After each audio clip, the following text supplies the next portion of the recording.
Dear student, western अर्थशास्त्र के chapter number 3 जिसका नेम है उत्पादन और लागत। उत्पादन क्या है?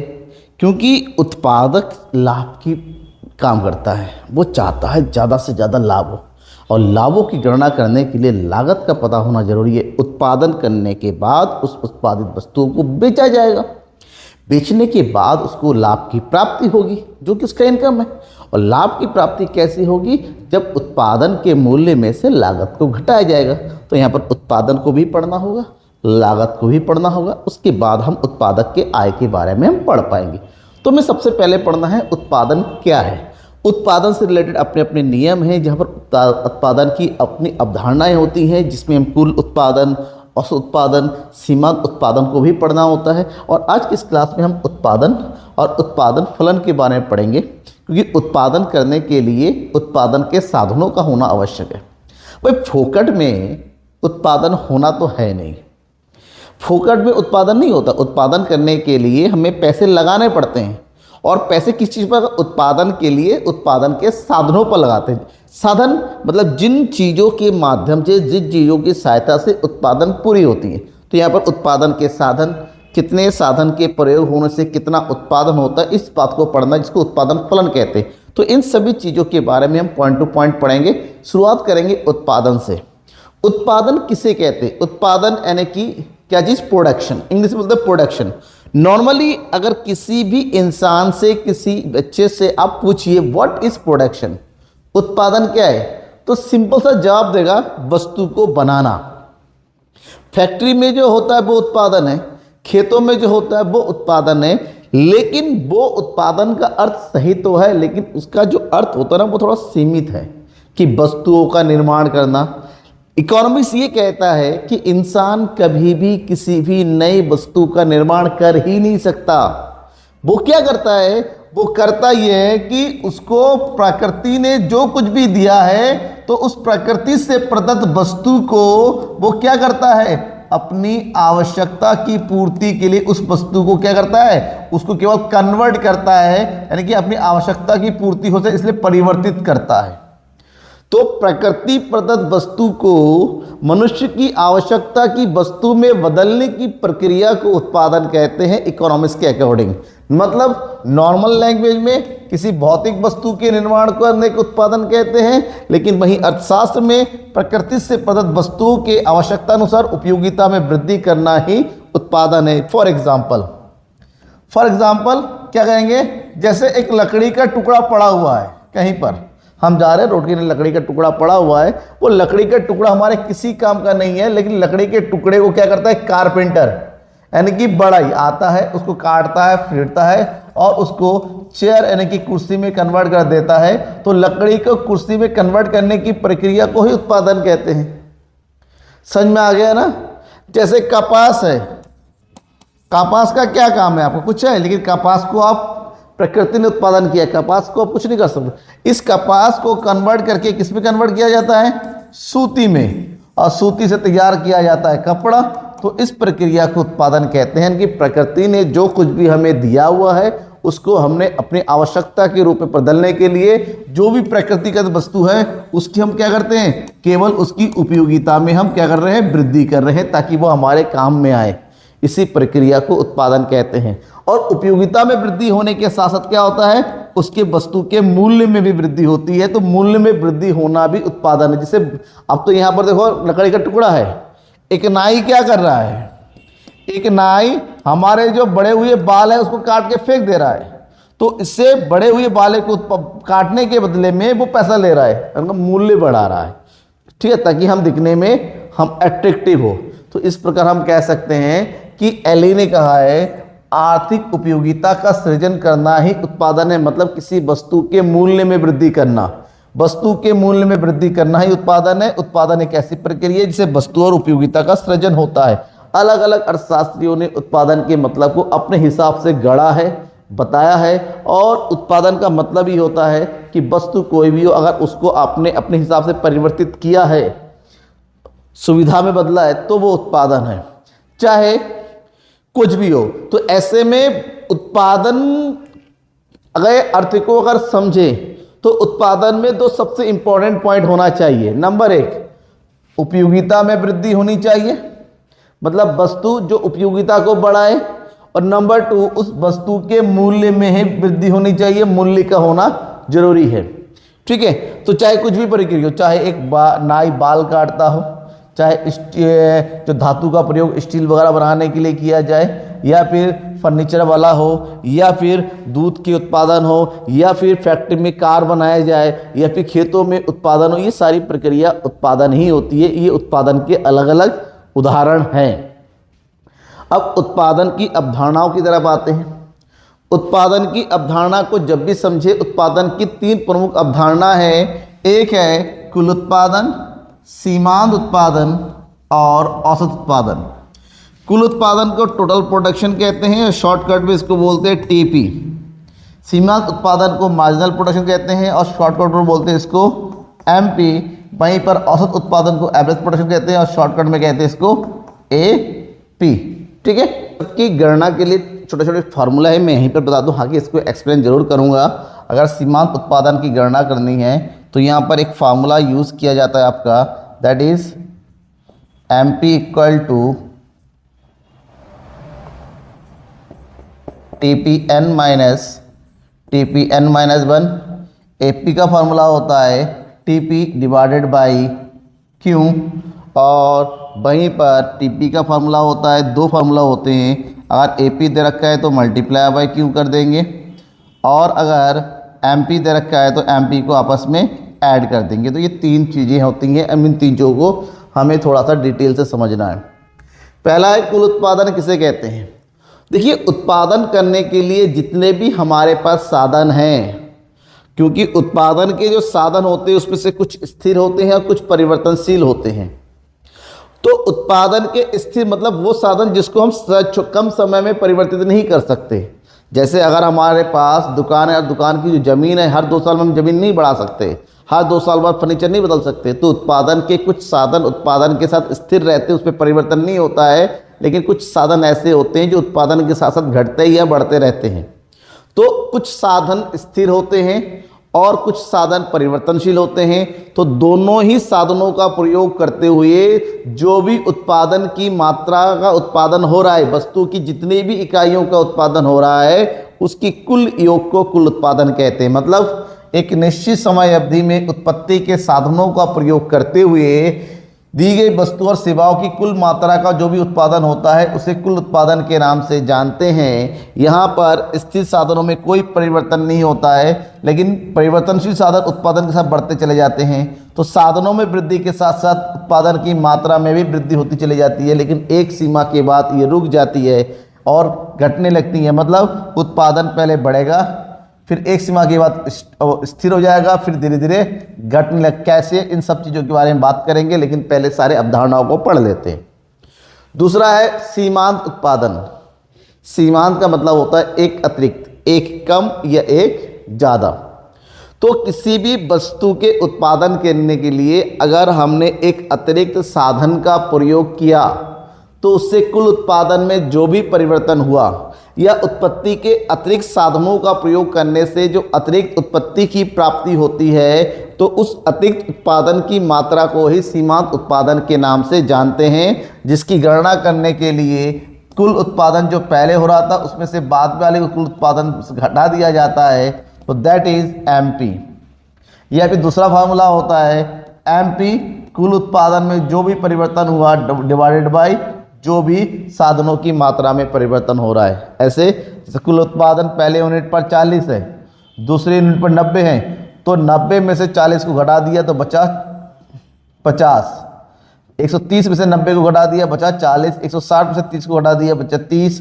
इस प्रकार से उत्पत्ति के वृद्धि के साथ साथ सीमांत उत्पादन में कमी होने लगती है, और सीमांत उत्पादन इस प्रकार से ऊपर से नीचे तक आने लगती, लाइक दिस।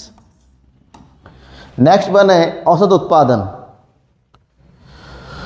क्या होता है औसत उत्पादन? प्रति इकाई उत्पादन की मात्रा को, परिवर्तनशील साधन के प्रति इकाई उत्पादन को औसत उत्पादन कहते हैं। कहने का मतलब ये होता है कुल उत्पादन को जब उत्पत्ति के साधनों की मात्रा से भाग कर देंगे, दैट मीन्स जो भी मात्रा का उत्पादन हुआ कुल, उसको उत्पत्ति के साधनों से भाग कर देंगे, तो जो भी आएगा उसी को हम औसत उत्पादन के नाम से जानते हैं। जैसे यहाँ पर कुल उत्पादन हुआ 40, यूनिट है 1, डिवाइड कर देंगे आया 40।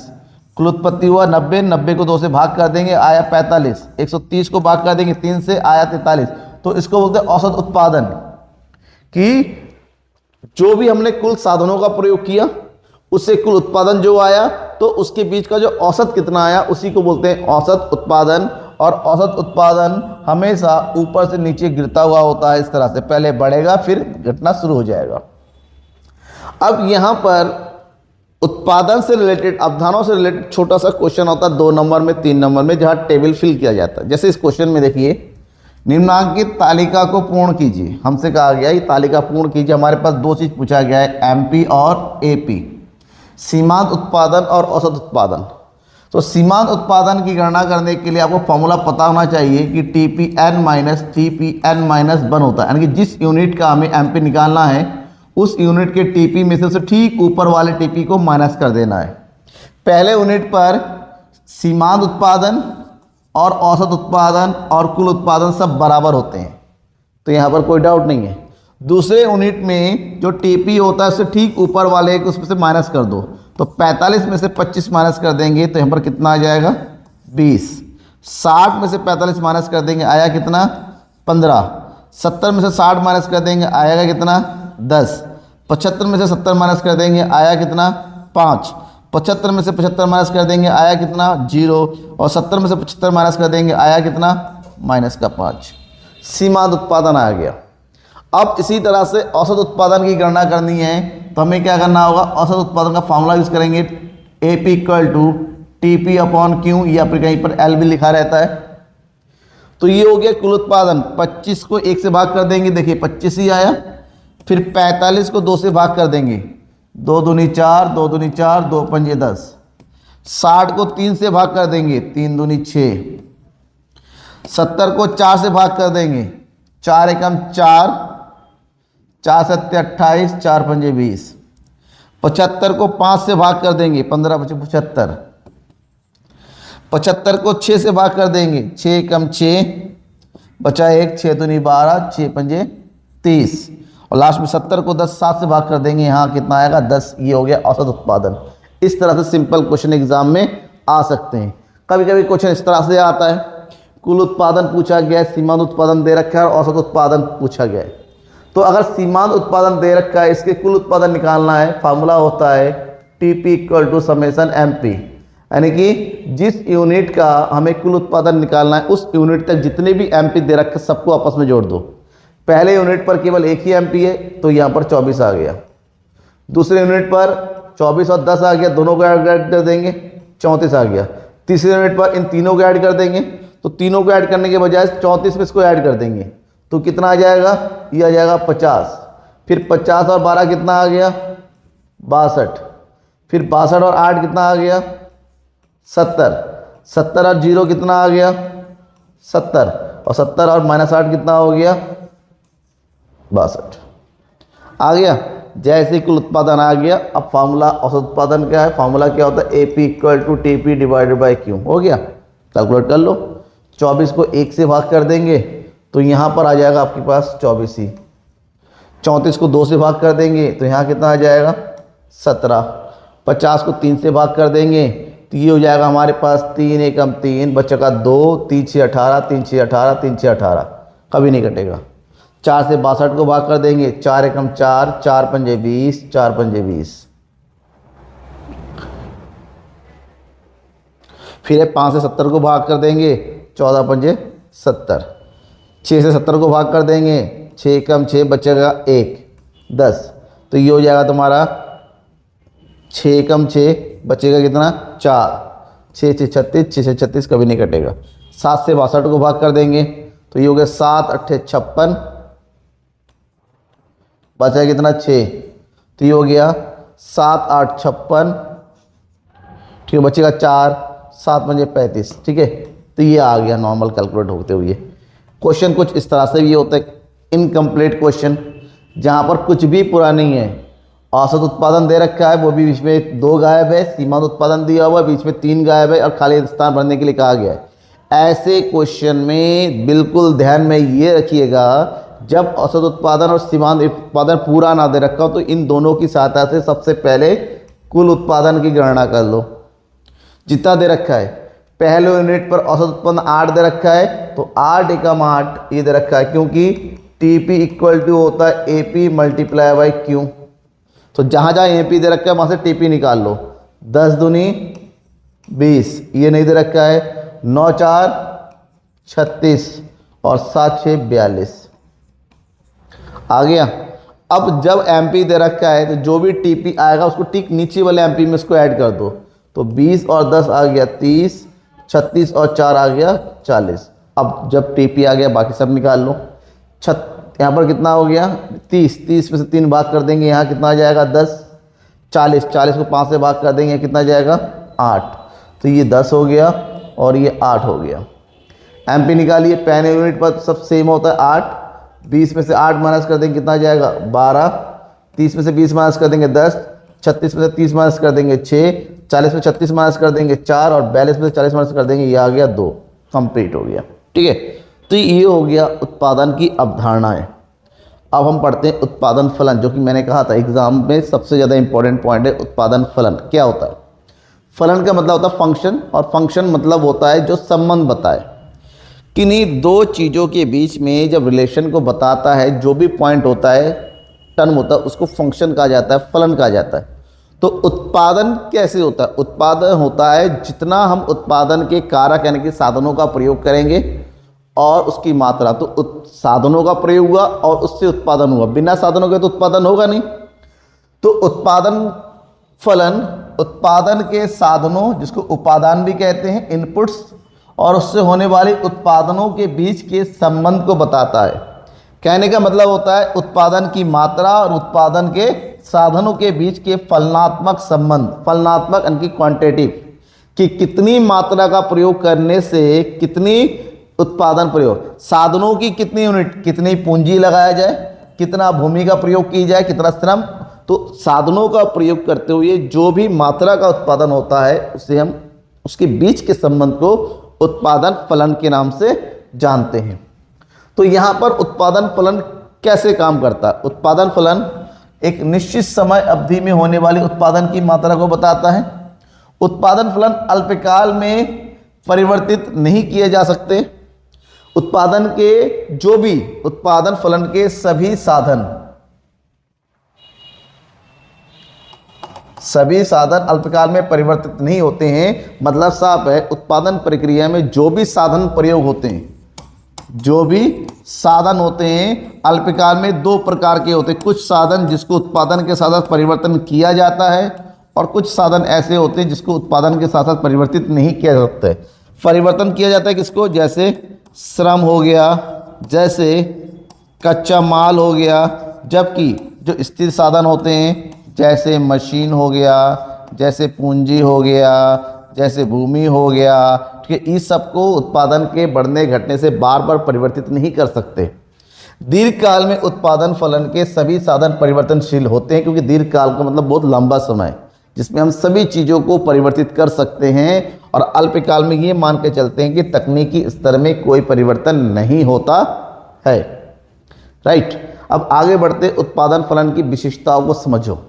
उत्पादन फलन की सबसे पहली विशेषता है कि ये उत्पत्ति के साधनों और उत्पादन की मात्रा के बीच में भौतिक संबंध को बताता है।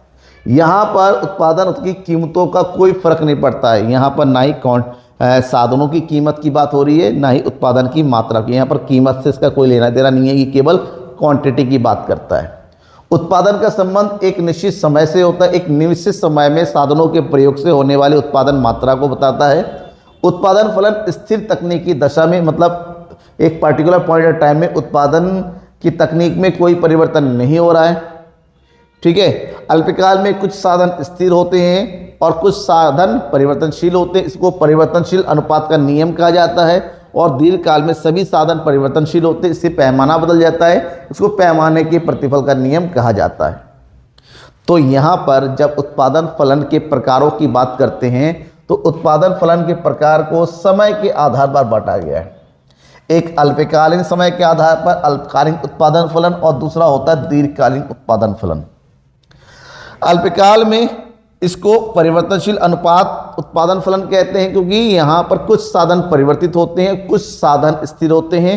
तो यहाँ पर कुछ साधन के स्थिर होने से उत्पादन के परिवर्तनशील साधनों में परिवर्तन करते तो धीरे धीरे उत्पादन में परिवर्तन होता है। केवल उत्पादन में परिवर्तन होता है, पैमाने में नहीं होता है। लेकिन अगर दीर्घकाल में सभी साधनों को समान अनुपात में परिवर्तित करते हैं, इसलिए इसको समान अनुपात उत्पादन कहते हैं। क्योंकि अगर हमारे पास पैसे हैं तो हम जो है उससे ज़मीन खरीद सकते हैं, वहाँ पर मशीन लगा सकते हैं, तो उसके अनुसार वहाँ पर हम जो है कच्चा माल खरीद सकते हैं, उसी अनुसार यहाँ पर श्रम भी परिवर्तित कर सकते हैं, जबकि अल्पकाल में ऐसा पॉसिबल नहीं है। तो अल्पकालीन को हम परिवर्तनशील अनुपात उत्पादन फलन और इसको समान अनुपात उत्पादन फलन के नाम से जानते हैं। जहाँ पहला है अल्पकालीन उत्पादन फलन या परिवर्तनशील अनुपात उत्पादन फलन, हालांकि दोनों को डिटेल से बताया जाएगा अलग अलग वीडियो में। तो यहाँ पर पहला समझो अल्पकालीन उत्पादन फलन क्या है। अल्पकालीन उत्पादन फलन बताता है कि अल्पकाल के कुछ साधनों को स्थिर रखकर अगर उत्पादन के कुछ साधनों में ही परिवर्तित किया जाता है तो इससे उत्पादन की मात्रा में परिवर्तन होता है। जहाँ पर उत्पादन की मात्रा साधनों की वृद्धि के साथ साथ बढ़ता रहता है, लेकिन एक समय के बाद स्थिर होता है, फिर घटने लगता है। इसके अनुसार ये कहा जाता है कि अल्पकाल में उत्पादन के दो प्रकार के साधनों का प्रयोग होता है। एक स्थिर साधन जिसमें किसी प्रकार का परिवर्तन संभव नहीं है, पॉसिबल नहीं है, जबकि दूसरा होता है परिवर्तनशील यानी चेंजेबल, जिसको उत्पादन के साथ साथ हम घटा या बढ़ा सकते हैं। तो इस प्रकार से हम कह सकते हैं कि अल्पकाल में कुछ स्थिर साधन और कुछ परिवर्तनशील होते हैं, इसलिए इसको परिवर्तनशील उत्पादन फलन या एक साधन परिवर्तनशील उत्पादन फलन के नाम से भी जानते हैं। दूसरा होता है दीर्घकालीन उत्पादन फलन या फिर समान अनुपात उत्पादन फलन। ये उत्पादन फलन बताता है कि जब हमारे पास बहुत लंबा समय, दीर्घ समय हो, जहाँ पर उत्पादन के सभी साधनों को परिवर्तित कर सकते हैं, तो ऐसे में उत्पादन के सभी साधनों में परिवर्तन होने से उत्पादन का जो पैमाना है, क्राइटेरिया है, वो भी बढ़ जाता है। इसलिए इसको पैमाने के प्रतिफल के नियम के नाम से भी जाना जाता है। तो ये रहा उत्पादन के दो इंपॉर्टेंट टॉपिक, एक अवधारणा, दूसरा फलन। दोनों टॉपिक क्लियर है तो तुरंत लाइक करके शेयर कर दो। क्लियर नहीं है, डाउट है तो कमेंट बॉक्स में लिख भी दो। PDF चाहिए, चले जाओ द अकाउंट्स गुरु में और डाउनलोड कर लो। तब तक के लिए थैंक यू एंड बाय।